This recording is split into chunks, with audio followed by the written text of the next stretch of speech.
네, CBS 라디오 한판 승부. 자, 한 주간 쟁점이 된 이슈들을 패널의 직감으로 예측하는 시간, 한판 직감 시간이죠. 자, 오늘 이 두 분과 함께합니다. 먼저 김재섭 국민의힘 서울 도봉갑 당협위원장, 어서 오십시오. 네, 도봉구의 남자 김재섭입니다. 네, 그리고 권지웅 전 더불어민주당 비상대책위원님, 어서 오십시오. 네, 안녕하세요, 권지웅입니다. 네, 권지웅 저 비상대책은 어디에 남자세요? 아직 안 정하셨습니까? 네네, 아직 지역을 정하진 않아서 최고의 남자지 뭐. 그러네요. 최고위원 선거에 도전했다가 떨어진. 예, 아, 갑자기 또 아픈 상처 건드리셔서. 자, 이재명 이제 의원이 신임 당 대표가 됐습니다. 누적 득표율 77.77%. 이게 이제 전당대회를 통한 당대표 선거제를 도입한 이후에 역대 최대 득표율이라고 하는데, 자, 이 부분은 이재명 대표가 향후 당을 이끌고 함에 있어서 큰 힘이 될 수 있을까요? 어떻게 판단하십니까? 우리 권지웅 전 비대위원께서 말씀 주세요. 물론 이제 이재명 대표께서 출마하실 때 당내에서도 우려가 많이 있었습니다. 저도 그런 우려를 냈던 사람 중에 한 사람이고. 예. 근데 저는 이제 택시 타고 가다가 전화 통화를 막 하다가 택시 기자분께서 사실 자기 민주당 그 당원이다라고 말씀하시면서 몇 번 이야기 들은 적이 있는데, 어쨌든 이재명 의원이 가지고 있는 약자에 대한 입장, 강한 입장, 혹은 아니면 문제를 해결하는 능력에 대한 건 인정해야 될 것 같아요. 저는 그것이 높은 득표율로 나왔다고 생각합니다. 근데 이제 또 반대로는 사실은 이제 민주당에는 이재명만 있어서는 안 되지 않습니까? 그렇죠. 다른 어떤 후보군도 있어야 됩니다. 그런 면에서 다른 후보군이 없었다는 면에서 민주당이 좀 반성해야 되지 않을까, 그렇게 읽으면 좋겠다는 생각은 들었습니다. 네, 김재섭 당협위원장은 민주당 전당대회. 아무래도 이거 뭐 팬덤 정치라는 비판도 있었지만 이제 이재명 대표는 압도적인 지지를 받았기 때문에 이것을 소수의 팬덤이라고 부를 수 없다라고 하면서 팬덤을 부인하고 당원 전체의 지지를 받는 사람이다라고 얘기를 했기 때문에 그 높은 득표율을 바탕으로 여러 가지 개혁 드라이브를 세게 걸 가능성도 높다고 생각이 됩니다. 당연히 야당으로서 정부와 여당에 대한 비판도 아끼지 않을 거고, 주된 상대는 아마 윤석열 대통령이 되겠죠. 그 얘기는 뭐 좀 이따 또 하겠지만요. 네. 자, 그래서 첫 번째 질문은요. 이제 이재명 민주당 대표가 이제 대표직 수락 연설한 다음에 영수회담을 제안했습니다. 그래서 이 영수회담 제안에 대해서 윤석열 대통령이 과연 받을 것이냐, 이 질문으로 첫 번째 시작하겠습니다. 김재용 대변인께서 예상해 주세요. 저는 받겠죠? 영수회담이라는 표현 자체가 좀 이상한 것 같아요. 영수회담이 굉장히 봉건적인 얘기잖아요. 과거에 대통령이 당의 총재를 겸하고 있을 때 그럴 때 이제 우리 영수회담 합시다 이렇게 얘기를 했잖아요. 근데 지금 여야의 대표끼리 먼저 만나셔야죠. 국회는 국회에서 해결을 해야 되는데 대통령과 만나는 건 만약에 한다면 뭐 같이 만나시든가 이건 있는데 지금 이 상황에서 여당이 저렇게 그 대표가 없어서 골위 상태죠. 지금 사고입니까? 사고 상태죠. 그래서 알겠습니다. 없는데 거기서 덜렁 대통령이 뭐 사고. 야당 대표 뭐 축전을 보내거나 뭐 누구를 정무수석을 보내서 축하드리는 거는 별개로 둘이서만 만나서 얘기를 한다는 거는, 그럼 여당은 뭐 어디로 가는 거예요? 여당은 할 일이 없나요? 저는 그렇군요. 좀 쉽지 않을 것이다라고 생각하는데요. 그렇군요. 김성희 소장님은? 저는 이재명 대표 입장에서는 잘 던진 한 수라고 생각합니다. 말씀하신 대로 여당에 지금 대표가 없고 회담을 요청했는데 대통령실에서는 아마도 거절할 것이고, 나중에 뭐 여당이 대표를 뽑으면 합시다 그러면 언제요? 라고 질문이 돌아올 수밖에 없는 상태. 비대위가 있는가 하면 그렇지도 않고. 그런 측면이 하나 있고, 이재명 의원으로서도 그러니까 이제 이재명 대표에 대해서 사람들이 많이 갖고 있는 오해 중에 하나가 굉장히 강성이고 막 개혁적이고 이렇다라고 생각들 하시는데 이재명이란 정치인이 지금까지 활동했던 과정들을 쭉 보면 굉장히 실용적이고 그 딱 있는 눈앞에 있는 문제를 딱 해결해서 뭔가를 보여주는 걸 좋아하는 스타일이거든요. 그가 진보적이다라고 한마디로 규정할 수는 없는데, 이제 그렇기 때문에 지금 던지고 거기에 대해서 해결책이 나오기를 바로 기다리는데 대통령께서 응하기가 쉽지 않아서 뾰족한 수가 없는 문제가 있을 것 같습니다. 근데 두 분이 뭐 서로 입을 좀 맞추셨어요. 두 분 다 왜 문제 해결 능력을 권지웅 비대위원과 김성희 소장님이 제가 이분 전화번호도 잘 몰라서요. 입을 맞추지 않습니다. 자, 근데 통상적으로 설령 안다고 해도 입을 맞출 만큼 한가하지가 않았어요. 선긋기 충분히 해주셨고요. 자, 야당 대표가 이제 선출이 되면 통상적으로 대통령이 이제 축하 전화를 하지 않습니까? 근데 이번에 윤석열 대통령이 그 이재명 당대표 당선자와 통화를 안 했다고 합니다. 어떤 의미가 있을까요? 우리 김재섭 당협위원장. 정무수석을 통해서 난을 보내려고 했으나 예. 이재명 대표께서 지역 일정으로, 그러니까 지방 일정으로 예. 그 난 수령을 내일로 미뤘다. 뭐 이런 보도도 같이 봤습니다. 예. 글쎄요, 이걸 기싸움이라고 해야 될지 뭐라고 해야 될지 모르겠는데 예. 전화는 아무 데서 받을 수 있긴 한데. 여하튼 아니 사실 난 전화 어렵습니까? 받을 수 있어요. 아니 그건 모르겠습니다. 제가 예. 대통령께서 나는 원래 당대표실로 정무수석 예방하셔서 이렇게 사진도 찍고 하니까 내일 받는 게 맞다고 생각하고. 근데 원래 당연히 대통령실에서 난을 보낼 거를 알고 있었음에도 불구하고 예. 굳이 지방으로 갔다는 것도 우리가 생각을 해볼 필요가 있다라는 말씀을 많이 도착할까봐 지방 내려갔다. 드리면서 너무 과합니다. 문재인 대통령 만나는 정도는 해도 되지 뭐 그걸 지방 일정이라 그래요. 문재인 대통령 만난 건데. 그러니까 받고 가도 되는데 굳이 그렇게 하셔가지고 제가 또 이제 말씀을 드리면 난을 받고 문재인 전 대통령 만나러 그래도 가라? 되는 거죠. 어쨌든 알겠습니다. 현직 대통령은 윤석열 대통령이기 때문에 예. 이제 그 말씀을 드리면서 사실 이것이 이제 전초전이라고 생각이 드는 이유는 앞으로도 이재명 의원은 끊임없이 윤석열 대통령과 대척점을 세울 겁니다. 거기랑 끊임없이 각을 세울 거라고 생각하는데 이재명 의원이 정치를 했던 방식들을 보면 적을 하나 딱 상정을 해요. 뚜렷한 적을. 예. 거기를 악마화하거나 예. 때로는 거기를 완벽한 적으로 상정해서 내부 단속을 하게 되거든요. 예. 신천지처럼 그죠? 글쎄요. 그렇게까지 제가 비유를 안 하겠고 여하튼 그 뚜렷한 적을 상정해야 되는데 그 예. 적이 과연 여당 대표일 것이냐 윤석열 대통령일 것이냐 저는 당연히 윤석열 대통령이라고 생각합니다. 앞으로 여당 대표가 뽑힌다 하더라도 새로운 대표가 뽑힌다 하더라도 그럴 수밖에 없는 게 제가 뭐 이런 비유가 적절할지 모르겠는데 영화 다크나이트라는 걸 보게 되면 배트맨 조커가 예. 배트맨이라는 의인을 뚜렷한 적으로 상정해서 그 당시의 악당들을 통일하게 됩니다. 예. 내부 단속이 필요한 것이죠. 예. 그리고 누가 조커입니까 지금? 이재명 의원이 조커죠. 아 지금 네. 윤핵관이 그래서 이준석 대표를 때리는군요. 제가 이제 말씀을 드릴게요. 그래서 이제 조커가 배트맨과 결전하는 과정에 유명한 대사를 남기는데 예. You complete me. 그러니까 당신이 나를 완성한다 이런 얘기를 하거든요. 아마 그런 의미에서 이재명 예. 의원은 끊임없이 윤석열 대통령을 적으로 상정하고 예. 내부 단속을 강하게 하고 예. 하나를 악마화하는 방식으로 사이 안 좋게 지낼 것을 예상이 됩니다. 저는 그런 의미에서 야, 진짜 지금은 전초전이다. 예, 너무 정확한 말씀을 제가 깜짝 놀랐는데 그래서 윤석열 대통령이 이준석 전 대표를 악마화하면서 You complete 그 me. 사람을 밀어붙여 놓고 나머지 국민의힘이 컴플리트 되는 과정에 지금 있는 거군요. 야 오늘 좋은 비유를 하나 배웠습니다. 아닙니다. 어쨌든 제 비유 핵심은 이재명 의원이 조커라는 것이죠. 자, 권지웅 비대위원 반론해 주세요. 저는 그러니까 이재명 그 대표에 대한 어떤 이미지가 있지 않습니까? 네. 근데 예전에 이재명 의원 그 대표께서 인터뷰했던 것이 있는데 사실 문재인 대통령이 후보 시절에 예. 사실 경선을 하다가 문재인 대통령을 공격하면서 한 번 사실 지지율이 올랐다가 예. 그걸로 되려 되게 쓴맛을 봤던 적이 있어요. 근데 그것을 회고하면서 나는 이제 앞으로 그런 정치는 안 하려고 한다. 이렇게 이야기하거든요. 근데 이재명 의원이 네, 실제로 그리고 그 이후에 보면 누군가를 되게 죽이는 정치를 하지 않습니다. 아까 말씀하신 대로 실용적인 걸 무언가를 그냥 하는 거예요. 그래서 저는 이렇게 일단 보고 있는데 그런 측면에서 사실은 저는 영수회담을 제안했다고 생각하고 저는 반대로 윤석열 정부 입장에서 지금 다른 출구가 없어요. 그러니까 지지율이 20%대 있지만 예. 실제로 20 연령대로 보면 20대라든지 아니면 무당층에서는 계속 떨어지고 있습니다. 그러니까 이것을 돌파할 방법이 없는데 통 크게 예를 들면 도스태핑 하면서 기자들이랑 매일 만나는데 왜 야당 대표 못 만납니까? 그 정도 할 수 있잖아요. 근데 그것이 되려 저는 윤석열 대통령의 출구라고 생각이 됩니다. 그래서 저는 조금 시간이 걸리겠지만 만날 수밖에 없다. 그것 말고는 뭐 다른 어떤 소통하는 이미지를 진정성 있게 보일 방법이 없거든요. 그래서 예. 저는 만날 거라고 봅니다. 김재혁 대변인.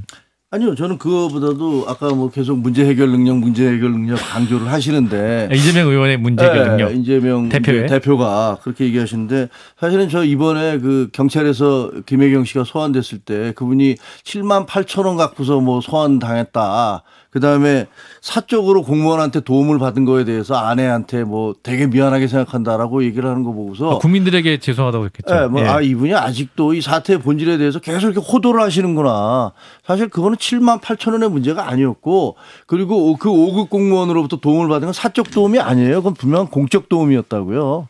근데 그런 부분에 대해서 분명한 사실을 저렇게 말을 포장을 해서 프레임을 만들어서 거짓말을 하고 계시구나라는 생각을 저는 개인적으로 받았고 그리고 그 뭐 주변 사람들을 뭐 아까 뭐라고 하셨죠? 죽이지 않고 한다고 비판하지 않는다. 비판하지 않는다. 아까 이제 이야기했던 누군가를 정적으로 삼고 김재섭 위원께서 악마화한다. 이렇게 해왔지 않냐라고 하는데 그런데 그 말씀 저에 대한 제가 느낌은 이거 물론 제 개인적인 느낌입니다만 그동안에 그 대장동, 백현동 혹은 무슨 뭐 운전기사 하는 분들에서 여러분이 하여튼 그 관계된 분들이 이상하게 지금 뭐 안 좋은 일들 당하셨잖아요. 그런 걸 보면서 글쎄 그게 뭐 일을 잘하시는지 모르겠지만 그걸 뭘 일을 잘한다는 기준을 삼는 것인지는 잘 모르겠습니다. 근데 지금 그렇게 말씀하시는 건 마치 이재명 그 대표께서 안타깝게 돌아가신 그분들을 마치 뭔가 그런 것처럼 볼 수는 그게 무슨 인과관계가 있다는 말은 절대로 할 수가 없는 거잖아요. 네네. 그리고 하나도 밝혀진 게 없기 때문에 그건 아니고요.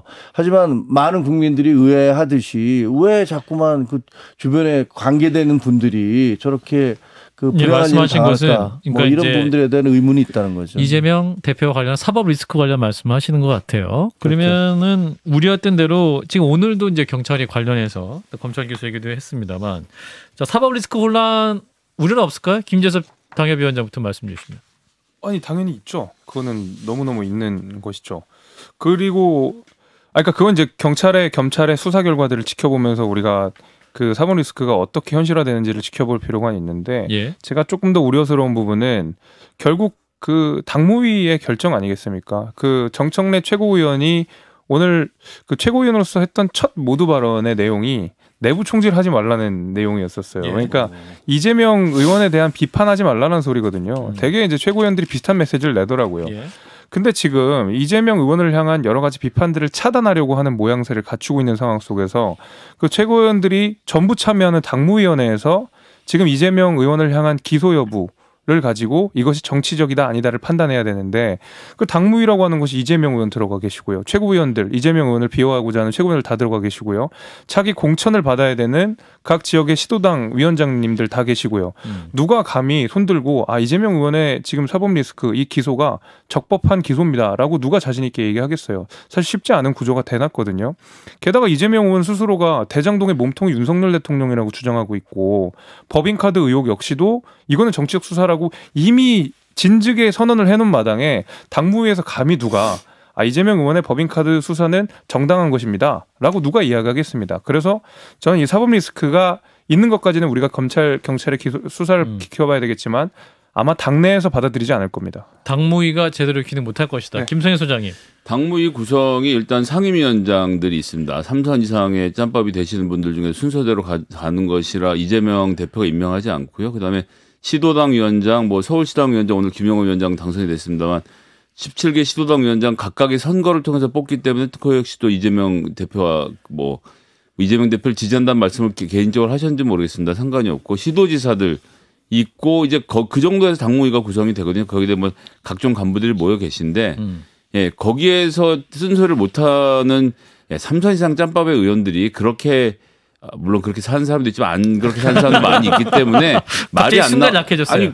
생각해보면 참선연주에 그런 사람도 있으니까요. 근데 그분들이 각각의 정치적 판단을 하는 것이 이재명 당대표가 임명한 사람들이 아니라서 당무에서는 당무회대로 논의가 이루어질 거라고 기대합니다. 아니 근데 그러려면 왜 80조를 또 2번씩이나 상정을 해서 그걸 통과시키겠어요? 그러니까 이제 비대위가 한 일이니까 저는 그러니까 자신의 사건에 대해서 안 된다고 생각했죠. 자신의 사건에 대해서 자신이 재판관이 되는 것이고 그 시도당 위원장들 가운데서는 제가 아는 분들 중에서도 그 실제로 차기 공천을 기대하고 계시는 분들이 있는데 거기에서 누가 자신감 있게 이재명 의원의 수사는 적법합니다라고 손들고 이야기할 수 있겠느냐 이거죠. 구조적 취약성이 있다라는 것이죠.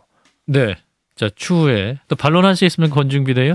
그러니까 그 말씀 듣고 다음 이슈로 가죠. 네. 그 당원 80조 개정 관련해서도 사실 7만 명이 넘는 당원들이 그걸 요청했지 않습니까? 그리고 어쨌든 지도부는 그것을 원안대로 통과시킨 건 아니고 예를 들면 1심 재판 결과까지 나오면 그때 뭔가 조치를 취하자고 하는 걸 그렇게는 하지 말자라고 사실은 원래 부정부패에 좀 민감할 수 있게 원안의 일부를 유지했고 그리고 윤리위에서 판단하는 것을 이제 당무위로 옮겼습니다. 그러니까 저는 이게 이제 이재명 당시의 의원이 직접 만들었다고 보기보다는 지금 어쨌건 상황에서 민주당이 정치적으로 공격받았을 때 너무 취약하지 않냐라고 보고 있는 당원들의 요구를 적절히 좀 수용했다 뭐 이런 부분으로 저는 볼 수도 있다고 생각합니다. 아니 당장 오늘 누가요? 최재형 의원 쓴소리 좀 하셨는데 오늘 오후에 보니까 그 언제적에 작년 대구에서 썼던 확성기 때문에 오늘 공직선거법상 불구속 기소 송치가 됐어요. 예. 예. 거기까지만 하겠습니다. 예. 예, 무슨 상관관계가 있습니까? 아니 최재형 혁신위원장이 이제 기소된 분인데 그럼 혁신위원장에서 물러나라라는 목소리가 당장 나오지 않을까요? 검찰은 도대체 언제적 사건을 지금 와서 하필이면 오늘 기소한 것일까요?라고 제가 국민의힘의 의원들도 굉장히 궁금해하실 것 같지 않습니까? 예, 궁금하시죠? 김종혁 혁신위 대변인의 입장 듣겠습니다. 아니 그 말씀은 혁신위원장님의 검찰의 불구속 기소. 수사라는 게 결국은 그 다 정략적으로 혹은 영향을 받아서 하고 있다라는 쪽으로 들려서 아마 검찰에서 펄펄 뛸 것 같은데요. 아니 이거 하필이면 오늘 기소를 해서 저도 드리는 말씀이에요. 예. 아이 저도 뭐 법조 출입을 해봤습니다만 네. 그걸 만약에 기소를 하려면 상당 부분 준비를 해야 되고 서류도 준비해야 되고 그러는데 알겠습니다. 그거를 오늘 무슨 기자회견을 했으니까 그날 내가 이걸 기소를 하겠다 그거는 아닐 것 같습니다. 알겠습니다. 첫 번째 이슈 여기까지 하고요. 두 번째 이슈 가겠습니다. 자, 권성동 국민의힘 원내대표 자리 연연 안 한다고 말씀을 했는데 자, 자진 사퇴할까? 요 질문입니다. 자, 권성동 원내대표 자진 사퇴할까요? 김재석 이거는 가능성의 당협위원장. 문제가 아니라 당위의 문제라고 당위입니까? 생각합니다. 사퇴해야 됩니까? 사퇴하셔야 된다고 생각합니다. 원외 당협위원장으로서 최초로 지금 말씀하시는 겁니다. 왜냐하면 아니, 며칠 전에 페이스북을 엄청 세게 썼더라고요. 아, 그래요? 네, 저분은. 아, 깜짝 놀랐습니다. 예. 네, 아무튼 뭐 그 얘기는 아니었지만 네. 여하튼간에 야구에서도 삼진아웃이 되면 이제 그 운동장에서 물러나게 되는 것인데 그렇죠. 그 권성동 원내대표 같은 경우에는 사실 억울한 부분도 많겠지만은 예. 기본적으로 삼진아웃 이상의 기회를 주셨다고 그 국민들께서 그리고 당원들께서 그다음에 국민의힘 의원들이 줬다고 생각합니다. 예. 초반에 이제 검수완박 합의안을 뒤집는 과정, 그다음에 뭐 이른바 사적 채용 논란, 뭐 구급 공무원 채용 이런 여러 가지 구설수들이 있었음에도 불구하고 어쨌든 원내대표로서의 자리를 계속 지키면서 원내사령탑으로서 기능을 유지를 하다가 예. 결국에는 문자 파동으로 인해서 당이 비상 상황으로 치닫게 됐고 실제로 저희가 당원 당규를 고쳐가면서까지도 권한 대행이 아니라 직무 대행도 비상대책위원장을 임명할 수 있다라고 해서 전국에 있는 당원들이 어쨌든 투표를 통해서 당원을 바꿔줬거든요. 예. 그걸 결국 권성동 원내대표가 비상대책위원장을 임명할 수 있도록 권한을 부여했습니다. 예. 그리고 나서는 그 비상대책위원회를 출범은 시켰습니다마는 그 이후에 또 여러 가지 문제들, 뭐 또 기자들 술자리에서 뭐 좋지 않은 모습들이 뭐 발견이 된다든지 이것도 뭐 억울한 부분이 있겠지만은 계속 리더십에 상처가 있는 방식으로 계속 됐거든요. 중간에 재신임도 한 번 했잖아요. 예. 그러니까 사실 이미 공은 3번을 던졌고 아웃을 당하신 거예요. 그래서 저는 사실 이제 삼진아웃이라는 제도만 봐도 이미 권성동 원내대표는 충분히 자진 사퇴 배트를 휘둘리셨다. 네. 그만 스윙해라 이제. 헛스윙을 많이 하셨다. 그만 타석에 와라. 그게 맞다고 봅니다. 예, 자진 사퇴. 근데 안 하실 것 같은데요? 스스로 결정하겠다 오늘 그래서 바로. 제가 당위의 문제라고 말씀드린 당위의 겁니다. 문제다. 네. 자, 김성희 소장님. 건진 비대위부터 말씀하세요. 저는 사실은 지금 이제 국민의힘이 겪고 있는 이 갈등의 본질이 권성동 원내대표가 지도부에 있냐 없냐가 아니지 않습니까? 예. 그러니까 결론부터 말씀드리면 사퇴하든 말든 별로 상관없다 이렇게 말씀드리고 싶어요. 그러니까 되려 이제 지금 비대위로 전환되는 과정 그리고 비대위로 전환되었던 그 결정을 내렸던 그것 자체가 좀 부적절했다고 주장하는 국민의힘 측의 어떤 사람들과 예. 아니다 그렇게밖에 할 수 없었다는 측이 계속 부딪히고 있습니다. 그러다가 사법부가 손을 들어준 거예요. 이건 너무 무리스러웠다. 그리고 심지어 만들어진 비상 상황이라고까지도 비상 상황 아니다 이렇게 얘기한 거죠.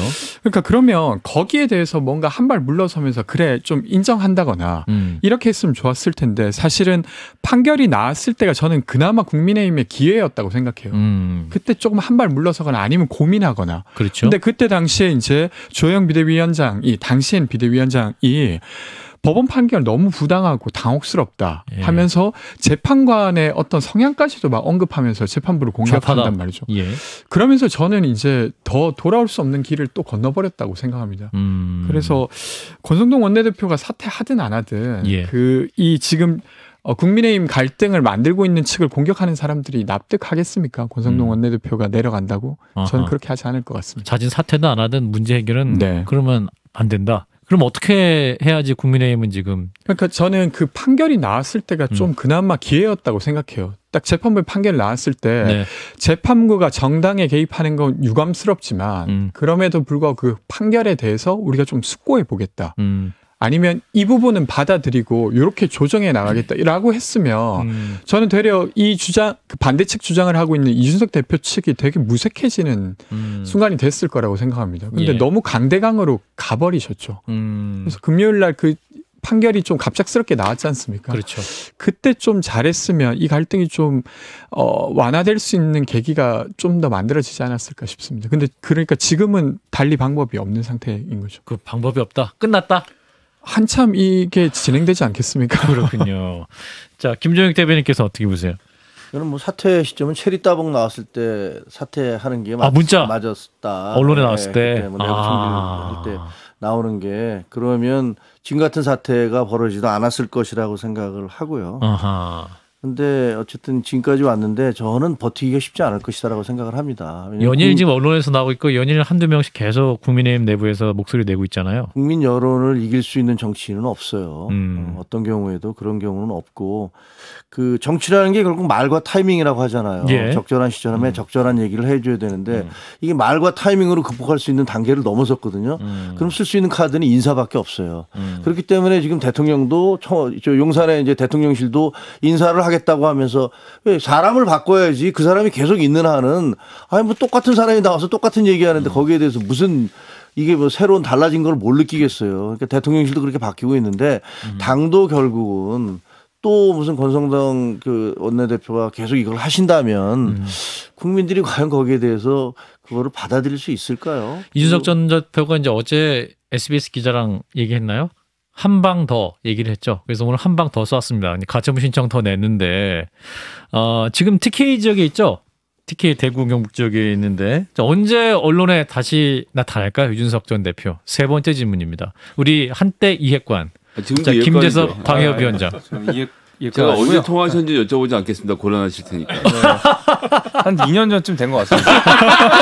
마지막 통화가. 야, 2년 전. 네. 총선 치를 때 한번 전화했던 것 같네요. 아무튼 그렇고요. 네. 제 생각에는 뭐 멀지 않은 시기에 나타날 거라고 봅니다. 위원장님 정치를 너무 오래 하셨나 봐요. 그래서 조만간 나타난다. 왜냐하면 TK는 이준석 대표의 승부처입니다. 항상. 그 전당대 지난해 5월에 그 저희 국민의힘 전당대회를 치르던 때에 대구에서 연설이 화제가 됐었죠. 그렇죠. 그때가 어떤 때였냐면 이준석 대표가 약간의 승기를 잡았을 때였거든요. 여론조사 1위가 나오던 시점이었어요. 예. 그래서 야 이거 잘못하면 이준석이 당대표 되겠는데 이 얘기가 나올 때쯤 TK에 가서 그 박근혜 대통령의 탄핵을 건너야 된다라고 해서 정말로 보수의 심장이라고 불리는 대구 사람들의 심금을 좀 울린 적이 있었거든요. 왜냐하면 이준석 대표에 대한 반감이 가장 컸던 데가 역시 TK였었어요. 그 당시에도. 네. 그런데 지금도 마찬가지인 것이죠. 이준석 대표의 가처분 신청이 인용되면서 사실 그러니까 국면들은 상당 부분 반전이 좀 됐거든요. 그러면 이준석 대표는 여기서 승부수를 던질 겁니다. 그거 어디서 던지냐? 당연히 TK겠죠. 이준석 대표의 승부처는 항상 TK이기 때문에 그렇습니다. 그래서 제 생각에는 뭐 7곡에 갔고 뭐 달성해서 지금 책을 쓴다고 하고 있는데 아마 여기서 상당 부분 머물고 또 언론 대응도 해가면서 TK의 민심을 잡고 나서 그다음에 또 다른 정치적 행보를 보일 것이기 때문에 저희 TK에서 뭐라도 하긴 할 겁니다. 그것이 당연히 저는 언론에 등장하는 것부터 TK 시작될 정치적 거라고 의미가 보고요. 없고 그 성묘하라고 한 거고 본인 그냥 그 외가 친가 다 그쪽이어서 간 거라고 하는데 왜 정치적 의미를 부여하냐? 아니죠. 그 친가는 칠곡이 있고 성묘를 간 거고 외가는 달성에 있고 달성에 간 거는 정치적 의미를 부여할 수 있죠. 대구 달성. 얼마든지 할 수 있죠. 예. 그리고 거기는 이제 말 그대로 친가는 성묘만 했다라고 하더라도 지금 외가인 달성에서 계속 떡볶이도 먹고 뭐도 하고 뭐 책도 가서. 쓰고 그러고 있거든요. 지금 TK에서 그 승부를 보겠다라는 얘기입니다. 성묘 간 거는 정치 행위예요. 왜냐하면 그 비석을 놓고서 뒤에서 사진을 찍었잖아요. 제가 애써 이야기를 했지만 뭐 이렇게 해석을 해주시니까 아니, 거기 보면은 뭐 우리 할아버지 아버지 에서 쫙 나오잖아요. 그럼 대구 분들이 보면 영남 분들이 보기 저 우리 새끼 맞네. 뭐 이런 생각 안 하시겠어요? 그거 누가 그렇게 잘 나오게 거기서 사진을 찍어줬겠습니까? 그거 정치 행위죠. 정치적 해석하지 말라 그래서 제가 안 했었던 것뿐입니다. 아니 그 정치적 행위를 하기 위해서 언론에 500년 전부터 우리 조상들이 여기에서 머무는 털을 잡고 2022년에 이준석의 정치적 행위를 위해서 미리 잡았을 거라고 예상하시냐? 그러니까 말싸움으로 이기기가 힘든 거죠. 이준석 대표를. 하지만 뭐 명백하게 따지면 그게 정치적 행위지. 모든 정치인들이 다 정치적 결정을 내리기 전에 가지 않습니까? 예. 사진 찍는 거 하나로 사진 찍고. 뭐 언론을 통해서 이준석 대표가 뭐 정치적 해석하지 말라 그래서 저는 그렇게 말씀드린 것뿐입니다. 역시 이해관이라서 예, 아니죠. 이제 누구나 접근할 수 있는 뉴스를 통해서. 알겠습니다. 근데 이제 또 이준석 전 대표가 페이스북에 이걸 올렸어요. 오늘은 아니에요. 오늘 우리는 싸운다라는 글과 함께 반지의 제왕 한 장면을 올렸습니다. 지금은 유튜브 화면에 나가고 있는데 아라곤의 모란논 전투 연설이라는 장면. 그러나 그게 오늘은 아니다. 이 장면 올린 거 어떻게 해석할 수 있을까요? 일단은 천하람 변호사는 이준석 전 대표는 아라곤처럼 멋있지는 않다 하면서 굉장히 비판을 했었는데 가장 설득력 있는 얘기였어요. 그렇습니까? 천하람 위원장 얘기 중에. 자 막시무스에서 아라곤에 대한 비유. 자 권지웅 비대위원. 그러니까 저는 어쨌건 지금 국면에서 이준석 대표가 이긴다고 하는 것 자체가 안 보이지 않습니까? 예. 근데 그럼에도 불구하고 싸워야 된다라고 이제 자기의 어떤 처지를 아주 멋있게 포장하려고 했던 말이라고 생각되는데. 예. 인간계 지도자인 아라곤이 절대악 사우론과의 최후의 결전을 앞두고 사기를 막 북돋는 거죠, 그죠? 네. 예. 절대악이 누구예요, 그러면? 윤석열 대통령과 윤석열 대통령을 의미한 건가요? 보이는데. 사우론입니까? 왜냐하면 그럴 리가 없습니까? 네. 그러니까 지난주 인터뷰에서 한 언론과 인터뷰에서 그런 말을 하셨더라고요. 이준석 대표가.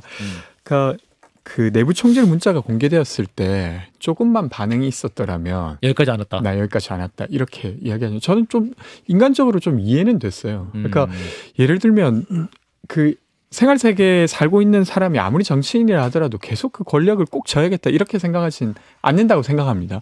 근데 이게 떠날 때도 좀 명분이 있어야 되지 않습니까? 그리고 그래도 고생한 게 있는데 그걸 그렇죠. 좀 치아받으면서 떠난다고 하면 왜 못 떠났겠습니까? 근데 그때 마치 그때 떠나고 쫓겨나면 정말 내부 총질하다가 끝난 당대표가 되니까 그거는 용납이 안 됐던 거겠죠. 근데 그런 면에서 지금도 계속 그 국면으로 가고 있지 않습니까? 비대위 전환이라고 하는 게 자신의 입장에서는 그냥 진짜 문제아가 돼서 쫓겨나는 것밖에 안 되는 상황이 돼버렸고 이 상황 규정을 다르게 해줄 사람은 지금 제가 볼 때 윤석열 대통령이나 그에 준하는 누군가밖에 없다고 생각합니다. 그래서 여기에서 뭔가 좀 해법이 나와야 되지 않을까 싶습니다. 그러니까 이준석 전 대표의 모든 행동의 근원에 있는 코드를 읽으면 그때 뭐라도 입장이 나왔으면 여기까지 안 왔다. 그럼 서운함인가요? 이준석 전 대표의 마음 근원에 있는 것은 서운함? 저는 그렇게 보지 않아요. 아닙니까? 그것은 이제 그 뒤에 많은 평론가들이 그 대목에 윤 대통령이 그렇게 하셨으면 좋지 않겠느냐는 얘기가 나온 다음에 이준석 대표가 붙인 말이라고 생각하고 이준석 대표는 사실 모든 얘기를 걷어내면 두 가지 이야기가 남는데요. 이준석을 무조건 내쫓아야 된다고 생각하는 내부 총질이라고 거론했던 윤석열 대통령과 윤핵관과 이준석 대표의 싸움. 이게 한 축에 있고 이준석 대표가 저질렀을지 모르는 그 잘못, 그 소위 말하는 성접대 포함해서 이런 게 있는 거죠. 그래서 이 두 가지가 움직이고 있는 것이기 때문에 4월부터 지금까지 한 번도 화해할 수 있는 기회라는 것은 전 존재하지 않았다라고 생각하고 다만 어느 순간 어떻게 외화되는가의 문제였는데 지금 이렇게 외화됐을 뿐이고 이렇게 해서 사과를 받은 다음에 조사받으러 가서 기소가 되는 것으로 이 싸움이 끝날까 그렇지 않기 때문에 저는 이 본인이 탄압당한 이미지 속에서 기소가 되더라도 계속 싸워갈 힘을 확보하려는 전략으로 보고 있습니다. 그렇군요. 자, 이런 가운데 이제 대통령실은 인적 쇄신을 지금 계속해서 하고 있는 것 같아요. 추석 전까지 뭔가 좀 큰 규모로 마무리를 하려는 방식인데 이를테면 윤핵관이 추천한 인사들을 개편하는 방향으로 흘러가고 있다는 소식입니다. 오늘도 2명의 정무비서관들이 자진 사퇴 모습으로 사실상 경질되는 모습인데 이 비서관들이 줄 사퇴, 수석까지 가면 좀 민심이 좀 돌아설 수 있을까요? 김재섭 당협위원장. 꽤 있을 겁니다. 저는 꽤 있을 거라고. 어디까지 갈 수 있을까요?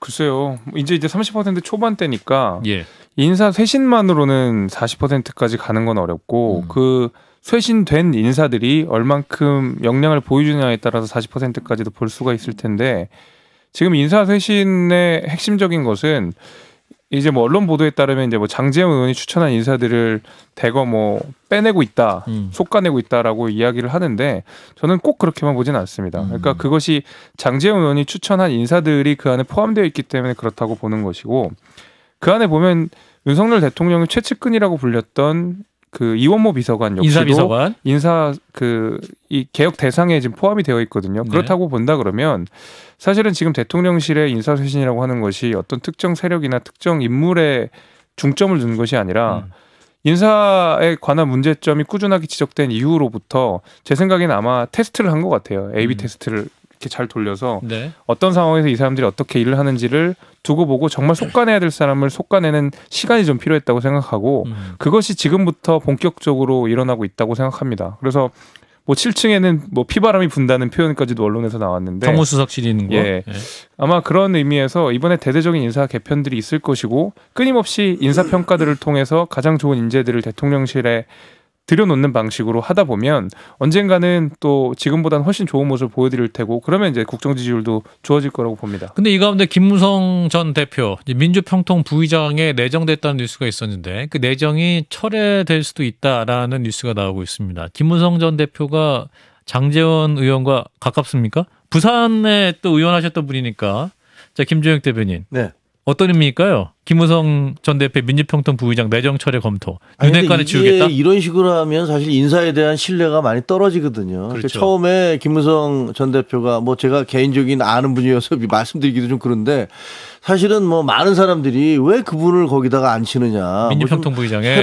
민주평통 부의장에는 어쨌든 좀 새로운 사람을 둬서 일신하는 모습을 보이면 좋지 않느냐. 예. 이런 얘기들이 있었거든요. 아하. 근데 인사가 나온 다음에 지금 이제 또 그걸 또 바꾸겠다, 내정 철회하겠다라는 얘기가 나오니까 도대체 인사 검증을 어떻게 한 거냐라는 이런 비난이 나올 수 있고 정치적 정무적 판단을 제대로 잘못하고 있는 게 아니냐 이런 비판도 있을 수 있을 것 같아요. 근데 앞으로 이제 대통령 지지도는 이재명 지금 당 대표가 등장을 했고 예. 그다음에 이준석 전 대표가 어떻게 행동을 하고 그다음에 윤핵관의 장래가 어떻게 되고 뭐 이런 것들이 그 세 가지 요소가 복합적으로 작용을 하면서 거기 그 함수에 따라서 이 대통령의 어떤 지지도나 이런 것들도 요동을 치지 않을까 이런 생각이 들어요. 그렇군요. 그 대통령실의 인적 개편보다 그 권성동 원내대표 사태가 더 중요합니까? 그 둘 중에 무게감을 봤을 때 어떤 부분이 더 국민들에게 호소력이 있다고 보세요? 둘 다 해야 되겠죠. 둘 다. 예. 대통령 여당과 대통령실은 다른 트랙으로 돌아가는 거니까요. 알겠습니다. 자, 우리 민주당 두 분 40초씩 할게요. 자, 권지웅 비대위원님. 저는 사실 인적 쇄신이라고 하면 문제가 됐던 사람들을 바꿔야 되지 않습니까? 근데 네. 총무비서관 성비에 관련한 문제 있었고 공직기관 비서관 초반부터 조작된 증거로 재판을 이끌었던 검찰이었습니다. 근데 이런 부분을 안 바꾸고 이름 모를 누군가를 계속 바꾸는 게 인적 쇄신이라고 하는 게 가다할지 좀 궁금하긴 합니다. 자, 김성희 소장님. 검찰만 믿고 하시는 분한테 검찰 인사를 교체하라는 것은 무리한 요구죠. 지금 말씀하신 부분들은 핵심인데 안 될 얘기라고 저는 생각하고요. 검찰 인사 교체 있습니다. 해본 사람 아니면 정치인은 안 된다라는 인사가 이번에 굳었기 때문에 이 소위 말하는 이 국민의힘 사람들 내보내고 나면 그 자리를 관료들로 채울 텐데요. 예. 서울대 법대 출신 사법고시 합격하신 분들이 할 거예요. 보시죠. 자, 대통령실의 인력풀이 그 정도로 좁다고 판단하십니까? 대통령의. 예.